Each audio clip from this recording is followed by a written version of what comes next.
Hollow Earth, The History of an Idea by David Standish. Chapter outline, Introduction, Overview of the idea. Every world culture has had its notion of a mysterious underworld, but Edmund Halley was the first to give it scientific expression in 1692. From that time, down to the present, the idea of a hollow Earth has had a fascinating evolution, expressed in myriad ways, in science, literature, religion, film, and art. And each period has used the idea to suit its own needs and ends. Again and again, the hollow Earth has been a template upon which to articulate current needs, fears, and dreams. Chapter 1, The Beginning, From Halley to Poe via Sims's Hole. In 1692, Edmund Halley, of comet fame, while thinking about the Earth's ever-shifting magnetic poles, came up with the theory of the hollow Earth, with several concentric spheres inside to account for this.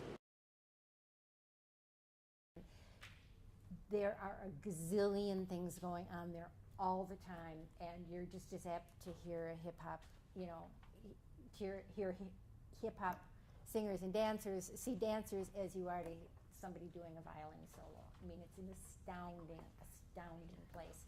And virtually everything in there is free.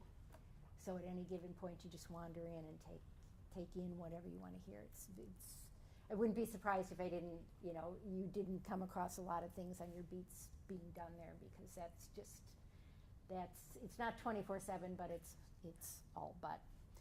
Okay, Tanvir, what did you I broke my beat down into 4 sections.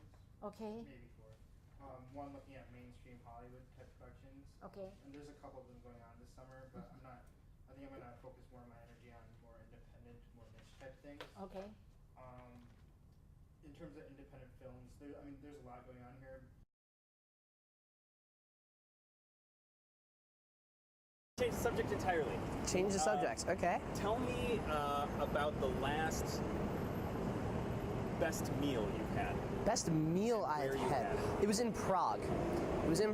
My dad's from Czech Republic. He was born and raised there. I have a bunch of family out there, so it was my graduation present. I just graduated from high school, so we went to Prague, and we're on this street corner, and it's 2 in the morning, and we ate sausages with mustard off a street vendor for $2 a piece, and I will never forget it. That is the best meal I've had in a while. Nice. Did you go anywhere else in Europe during that trip? No, just Prague. Excellent. Yeah. And what else in Prague really kind of piqued your interest? Well, I've been before, but I think it was mainly just sort of one of those like father-son kind of trips. Like, how often do you get to go with like just your dad and like go to a whole nother country? And he speaks the language, I don't, but he speaks the language, so we could like go off the beaten path, because I'm big on like doing that. I don't like just sort of staying in one place and seeing all the touristy stuff. I mean, you sort of have to do that, but to go like to places that no tourist really goes to and see things that no American would really go see, those are the kinds of things that piques my interest. So. Alex, where are you from, Alex? From Naperville. Excellent. What are you two doing in Chicago on such a fine hot day? I'm actually going to go do a research lab thing for University of Chicago, and I'm going to go to work. Excellent. What are you doing at the research lab? Whatever they have for me to do. It varies from day to day. What type of research exactly? What field? It's like psychology. They're doing decision research. Excellent. And so, what do you guys live in Chicago? Yeah. Excellent. What are some of your favorite things to do in the summertime? Sit in front of a fan. What was that? Sit in front of a fan. Excellent. And anything else about today that you'd like to share? Or about this week or this particular year? Anything cool happen? Got a show coming up in Aurora from my band Eraserhead. Do a shameless plug for it, I guess. And did you guys name that after? After the David Lynch movie. Nice. Okay. What are you doing in Chicago today? Well, I work at Barrett offices over on the LaSalle building right there, just temporarily. Okay, and so let's say someone's visiting. Where would you recommend that they go? Top 3 places. Top 3 places to visit here in Chicago? Wow. I would recommend that while they're here right now, while things are going on, they should see Fuerza Bruta at the Roosevelt building. It's an awesome show.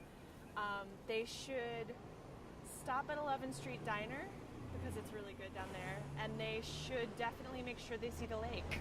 I think that's important. If you're going to be here in Chicago, you should see the lake. Okay, so what are some of the downsides of living in being in Chicago during the summer? It's really hot.